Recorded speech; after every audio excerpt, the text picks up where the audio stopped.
wateye inda umukobwa gutega man na mahera y'abandi wari ufise oya simperana nta deni njya nini wafunzwe kubera uvuga ukuri je barakubeshe urasha uba wifuza kumenya muga ndasikubizi atavyuzi je ntavyonzi kandi n'abafana abankurikirana ntibabizi baragomba kumenya KG Fab nk'umuririmbyi w'Uburundi yari yafunzwe ne mbe wabikuye kwanza ivyo wabikuye n'amastati yawe nuko ndashaya afise ko nafunzwe kuko arase kuri stati je ko nafunzwe waravyanditse kuri stati ko nafunzwe yeah of course aha man ngira nundi KG Fab bavuze ko turi beshi nujya wundi ratari uremeye ko ari wundi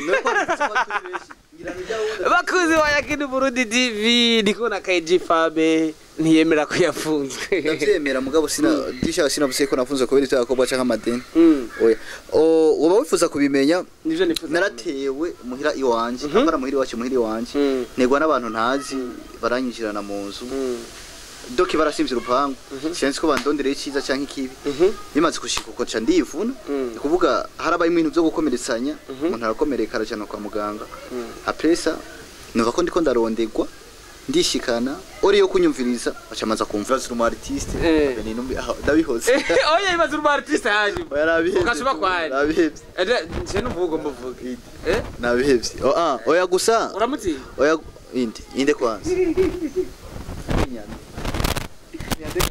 abarapa KG Fab KG Fab gusa nenda gukumbuye kandi kuba dukoranye ikiganiro je ndaryohewe sinzi nawe ukuntu wiyumva twaye dukumburanye ma yeah okay KG Fab tuje mu tuntu n'utundi kuko mwemera yatanguye kumanuka ndiko nuvumenga nyene hageze kumenga novugishwa nyene ko yaje mvugishwe ndafundura ibitabo KG Fab tugoma tuje mu tubazo n'utundi tube turatwega turaryohera wambwiye uriga KG Fab mbwira intara zibiri nshasha z'Uburundi Uburundi buheruka kunguka kirabwiye ko ni histoire gendo waze fiso niwe histoire Sini histoire mo ninde histoire waze fiso niwe fiso yabyivuye ko histoire nta histoire yize yaribeshe gama yize ibintu histoire none kubimbaza je sini histoire yimbaza ibintu bya informatique yimbaza ibintu bya informatique iyo ni inkuru gusa si histoire iyo ni inkuru kandi nibibera mu gihugu cyashitegezo kumenya nk'umu artiste kandi yemera ndakene umbwira intara zibiri nshasha z'u Burundi kumbwira biki vuga ibindi byo tuvyihose ujya n'ujya ngo mwagihaye muri Buja Flava barapera ahubwo nakumiro ariko ngira ni montage nyine bijya bintu tubihishushiye gakeje nk'umuri by'u Burundi bijya bintu tubihishushiye kandi ari umuntu abakunda kubafasha mu by'umuziki wanyu ngo mutere imbere yafasha abandi nzinzi ko ari umuntu abandi we yaragufasha iki no muri nivyo bo ashobora kudafasha je kubara ntamwituye ashobora kudafasha je kubara ntamwituye agafasha abandi bamwituye ariko nibaze ko hari cyo amaze kubakora baramwituye ni bamwituye wakaje se ndamwitura kugira ngo ndamwituye rero hami ntiyagufasha s'il vous plaît tureke ndabizi nawe nyine ndabizi mugada siko mbo déjà ntiyafashije ayivuge basi namwituye ntiyafashije bibarekere ko wewe uri mu bakoraga ijya video gose kuko urumva witwaza ngo ntiyagufashije oya vraiment kandi byarambabaje gose nk'umuntu yagerageje gupartage ijya video yarakize nabi gose kuko si byiza gufata ubuzima bw'umuntu si byiza gufata ubuzima bw'umuntu ngo bushyire hanze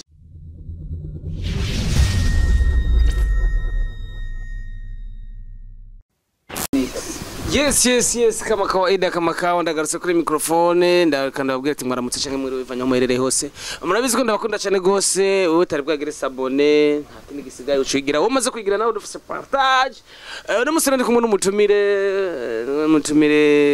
ariko ntangorane ko mazina murabizi ko ni Wanix Siminduka nyuma ya kamera ni Pasi Classic ndi kumwe n'umutumire KG mambo vipi fresh bro fresh to meze neza fresh now KG naguhere kwambara amaherena maremare uko wahindi wambara ubuvisi kwambara abakobwa ari twavuze dufise atari umwaka dufise mugo dufise imyaka 20 na no kuvuga ibihe birahinduka bihe bya KG byahindutse ku maherena ariko n'imishatsi byahindutse suko warumeze none ega tuguma duhindagurika no sha dukume turi handi nyene gamana okay ni KG ibihe byahindutse biboneka ko atuzene n'ibindi byinshi byamuhindutse ko KG ni kihe kintu cyahindutse kuri we ko n'ibindi byarahindutse n'ibihe byaramaze guhinduka sinzi kubona ko sikaye nitonde siko nahora cyo ni cyambe nahindutse ubona yakicicwe sinkini wawe KG yarakijijwe kare hora mu vyaha bakunzi ba Yakindi TV Burundi KG yahora mu vyaha reka tubwire ivyaha wakora kera byari ibi sinahubiye ko nahora mu vyaha hajye n'umuntu arashira gukizwa ikintu atakoze birashika sina we uri kuntahura nabi okay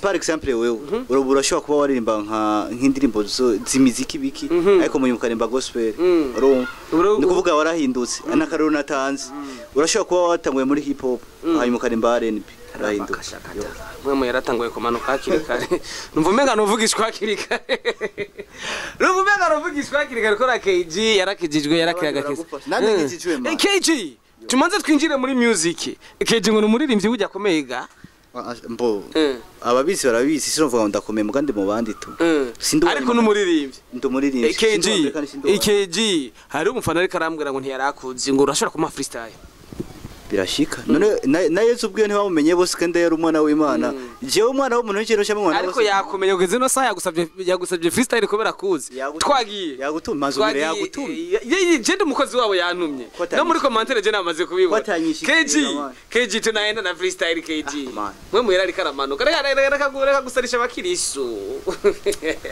Isho boy KG aka Fab ni umvu wundi nkanja zoba rikope makabuja Flev zina tora yubatse Nevishi bono nevishi Nindira tugende bukiye KG wajuriye bana sindi muri moto bro sindi muri moto KG wajuriye KG rero kuzi kumuririmbyi nyine rap yawe gonga nyine no musi vyageze ariko nakubiye ko hip hop nayihevye urabizi uburirimba R&B twagira vyonyine nangorane KG twende bana mwana warezwe neza mwana wakuze neza mwana wabaye neza hora ndahari kubwawe kirezi cy'abarundi kibare cy'abarundi rukundo rurutabandi hora ndahari kubwawe KG ahinduye kanyene bihe bitarabihinduka cekare duhuye yari mapako cyoko pakisha gaseka ubunone ngakora yayatanye KG Fab KG mbaro zigeze najya ko rifise abantu benshi iryo zina KG urazi ko rifise n'abandi baririmbye nga mu Burundi umuntu umwe mu gihugu cy'u Burundi ukezana tware kuri Facebook ndakora umurundi ndaguma ndakora kundi murundi zana ndakora cyane nta mameko namba hari ni copy kuko ndabizi none KG mbe bujyana ikigamana ntabwo nivyo nakumbusigurira abafana banje nivyo rega ni uko kwita ngo 1x undi kozomba ngo nta wundi mu 1x nta wundi mu kandi nta wundi muntu yitwa Gabida baho kapfa kubyita atazi nico bisigura cyaka byita kwa kukunda akashaka kwitira wada cyo biraba KG gusa wari waberewe gusa nase kuyivuga ni ko rero zacu bacha wishima oya ndazi ko iyo ngwara sikenda igwaye mu imisi yo kubego yego bro yo kubego ashogora ndayigwaye ngaho shaho ubego wambare make yasi nk'abandi babeshi oya mbose kuvuga ngo naemero wambariye make nano kwambara desa cya twase muga nkabegwa nta nakimwe muga sizovuga ko nambare ya 3 miliyo 4 miliyo kuva mvuga atanayo ndako kijene ukuntu hora nyagisha barapira je niko nagomba kukuyagisha tuyaga ibintu byo bagengisanye navyo barapira umurapere ni ndiga man umurapere ni mu Burundi oyu murapere ni ndivuze ko ugomba KG nzi ko umurapere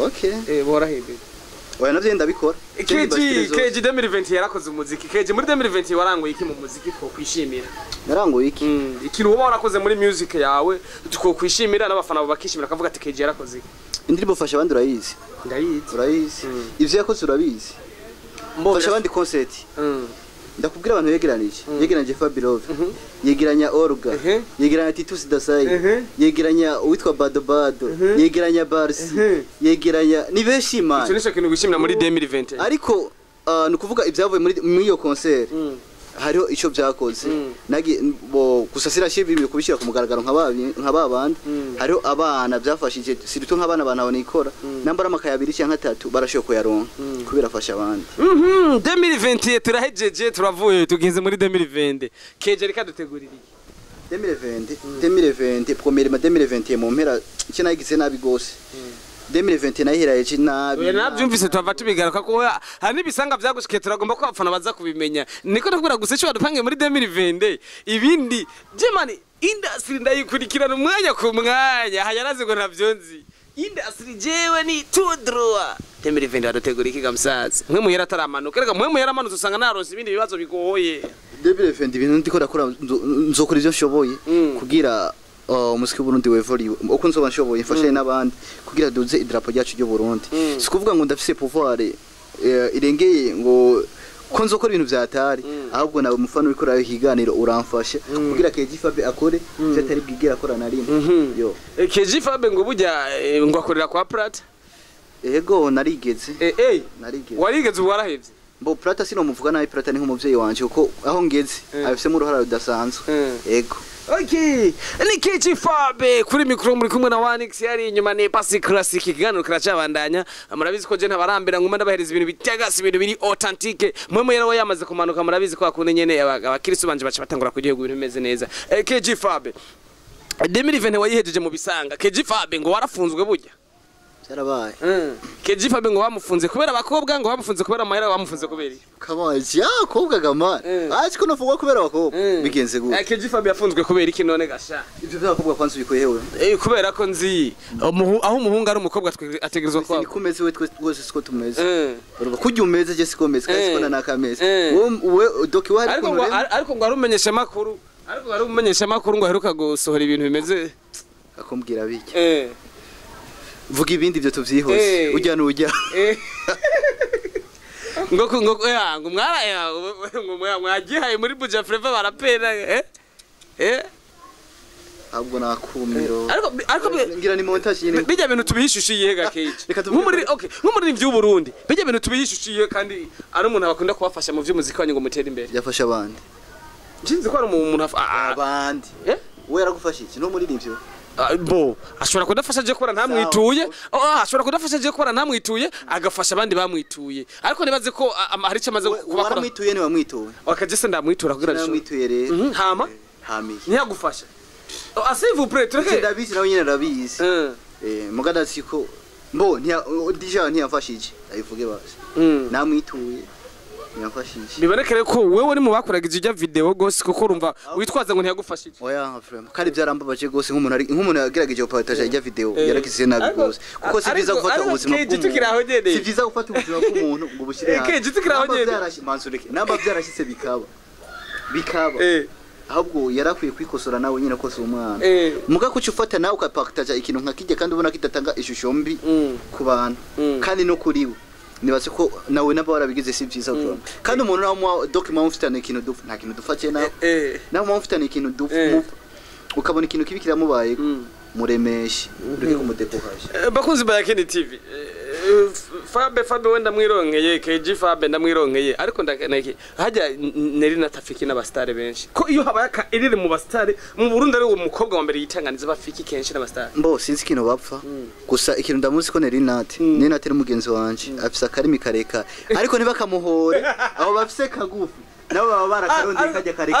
Warabaye ya stati yari kabisa. Ego. Egara bafana baragomba kumenya bijya tuguma dukura yere. Cyane cyane nka je muhe n'umuntu yigeze gukora rap canka yikora. Cimbe ngo menyene tuyage nyine nk'abaraperi nyine numva niko tabura umupasiteri ngo ndakwakira nk'umupasiteri. Je ndakwakira nk'umuraperi nyine. Ejo zonyakira nk'umupasiteri ndabihinduka. Yo ame reka mwe muyera ntava mano gahaje natangura kuvugishwa. Ariko bijya bintu yanditse mane. Mbo neri nate novuga yuko hoba nabari byo bafana urujya nyene yakoze bijya cyangwa umugore ujya yakoze bijya n'ibyabo gisi nkereye no kubimenya kandi sinkanabimenye gusa ikintu je donc iyo yandika sero y'umuziki nari kumukurikirana muga bijya nacisha kwa maso stati yo nkarengana. Yes ndacare kuri micro sindabarambira ndavyibaze uri korankurikirana buragira partage ngira ahanyene reka tugaruke no yavugira ngo navyibagiye utire wafunzwe habaye. Mbo ikintu cyambere nkunda kuvuga isi yubatse nabi. Isi yubatse nabi ndikuvuga n'abayiriko nituri beza gose nituraberana. Byarashitse umungu nagasho biragendana. Jewe ubwanje mbo byarambaye ko. Ibiki isuvuze by'abakobwa. Oya sindigira mfungwa kubera umukobwa. Nini byakubaye ko nibi. Kandi nibaze ko wateye inda umukobwa. Gutega man. Na mahera y'abandi wari ufise. Oya simperana nta deninjya. Nini wafunzwe kubera uvuga ukuri? Je barakubeshe. Urasha uba wifuza kumenya muga ndasikubizi. Atavyuzi. Je ntavyunzi. Ntavyuzi. Kandi n'abafana abankurikirana ntibabizi baragomba kumenya KG Fabe nk'umuririmbyi w'Uburundi yari yafunzwe ni. Mbeho wabikuye kwanza. Ivyo wabikuye. N'amastati yawe nuko ndashaya afise. Ko nafunze. Ko arase kuri stati je ko nafunze. Waravyanditse kuri stati. Ko nafunze. Yeah of course. Ah man. Ngira nundi KG Fabe bavuze ko turi beshi. Nujya wundi ratari. Uremeye ko ari uwundi.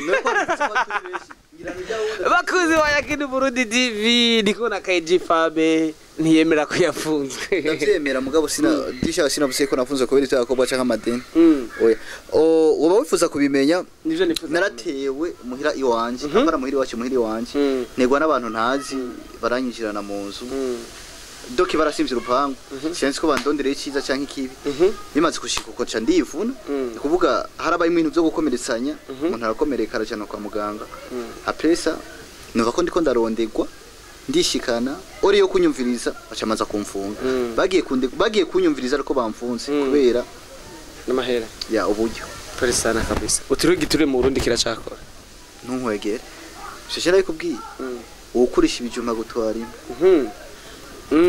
abantu twavukiye mu Kirundi tuvyumva ukurusha ibiriya kurusha agutwara na biriya ni KG Fabe iyo ndiko ndagana muraze je sindabarambira abasha gusa nabonye ko bamwe kira ngo mpwe mwera nuko atamanuko n'umunsi bazi ibi twatu n'utundi mpwe mwera ntaraza kubera gusa sije ndamuzana muraza ariza nini yashika turabimenya KG Fabe biracitse urakoze umuziki wa 2020 urashitse aho ushobora aho wakwiyumvira niwe muririmbyi wa mbere mutangura gukorana collab ndakwaje bazo umenga bimeze ukuntu kubera ni jya mbere je dukoranye ikiganiro ubundi bwo tuzokora ibintu birebire jya mbere dukoranye ikiganiro kuri no television nambari kwi kuko abafana bino television ni jya mbere babonye KG Fabe yego ninde muntu ngakorana collab ubwa mbere na mbere cyera afise amakorabo nakoze oya 2020 apana twokorana 2020 hari izo nakoze 2020 oya 2020 wundi mutarakorana ngo namwakora zarakora nibanga ryanje bazomenya hageze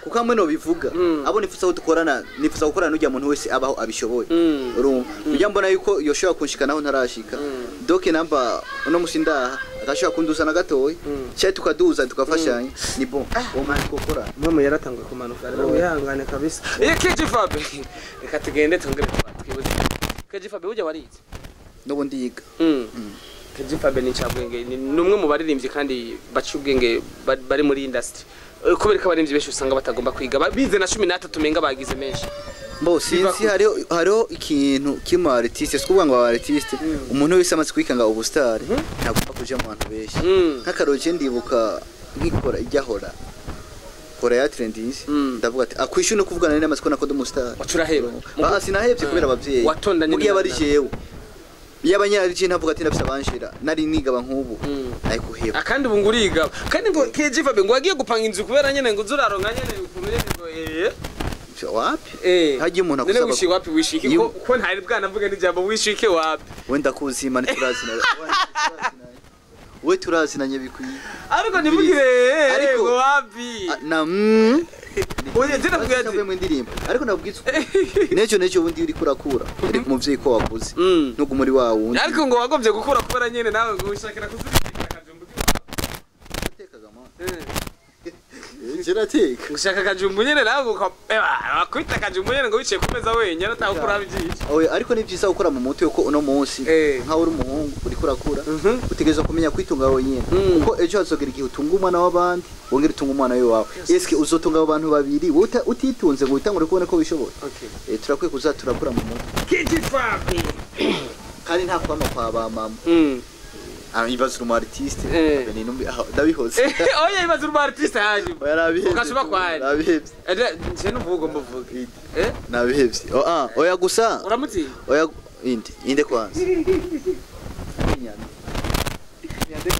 abarapa KG Fabe KG Fabe gusa nenda gukumbuye kandi kuba dukoranye ikiganiro je ndaryohewe sinzi nawe ukuntu wiyumva twaye dukumburanye ma yeah okay KG Fabe tuje mu tuntu n'utundi koko mwemera yatanguye kumanuka ndiko nuvumenga nyene hageze kumenga no vugishwa nyene ko yaje mvugishwa ndafundura ibitabo KG Fabe tugoma tuje mu tubaza n'utundi tube turatwega turatyohera wambwiye uriga KG Fabe mbwira intara zibiri nshasha z'u Burundi buheruka kunguka kirabwiye ko ni histoire gendo baze fiso niwe histoire Sini histoire ni ndize histoire baze fiso nafise se bavyivuge ko histoire nta histoire yize yaribeshe gama yize ibintu histoire iri none kubimbaza je sini histoire yimbaza ibintu bya informatique yimbaza ibintu bya informatique iyo ni inkuru gusa si histoire iyo ni inkuru kandi nibibera mu gihugu cyaje tegereza kumenya nk'umu artiste kandi yiyemera ndakene umbwira intara zibiri nshasha z'u Burundi shasha yego ziriya Burundi buheruka kwibaruka naho bahaye imyaka nk'itanu canke ngahe muganda kene naho zibiri zakurikiranye nka shasha shangira yo bari rumonge na muramvye kandi asiko ntihenze hamara rumonge yakomotse mu ntari yi rumonge bururi inde Makamba peut-être muramvye yakomotse mu ntari yi umwaro bakunzi ba Kini TV Burundi muje muri komatire mwanje. Ndabeshe kama. Oya nubeshe. Oya ibibazo biri kwiza histoire duva wize geography. Turabandanya abafana baza kudukosora jeje ntumbaze abafana baza. Ako ni kahise. Ako ni kahise adubabaze. Reka tuje muri kubu. KG-FAB birashitse nk'ubu. Inkoko ivuye mu Rwanda hamira kirarengana ishitse ku mupaka w'u Burundi haje hagati na hagati inkoko ishitse hagati na hagati ku mupaka w'u Burundi ishitse ku mupaka w'u Burundi iciyitigi rigere hagati na hagati iryo gini ry'u Rwanda canke n'iryo Burundi Hanyisho ndabifitiye ntavyonzi turiko turakonsidera inkoko wumvi muge yari tashe mu Burundi ntavyonzi ivyo twibaza inkoko nyene Kuibaza tieske wataye mu Burundi cyangwa wataye mu Rwanda. Wibaza je inkoko nivuga tibadije uvuga. Ntacyo uzosha tubaza ujyazo bayifisa ati inkoko ubona. Oya tumuri yarayifise yari kiratambuka. Okay tuzobaza wari kuri kamera ariko arayi kamera. Dozobona ho ya. Robusi byashushe byanyoshe. KG-FAB. Reka ndagushimire ko mbona umenga tuyaze neza tuyaze ibintu bya morale gusa tuyaze ibintu nyene sinzi ngira twafunguye bimwe. Wowe wari iki saa sita? Ego nanje ndabashimire mbe umusiki warawuhevye. Nene ugomba ndagwe micro. Manzu nyishuri. Sikina wana hevye. Aski nene gukora ubumenyesha makuru nibaze ko kuba umuririmbyi ukabangikanya nakandi kazi ko atari ca.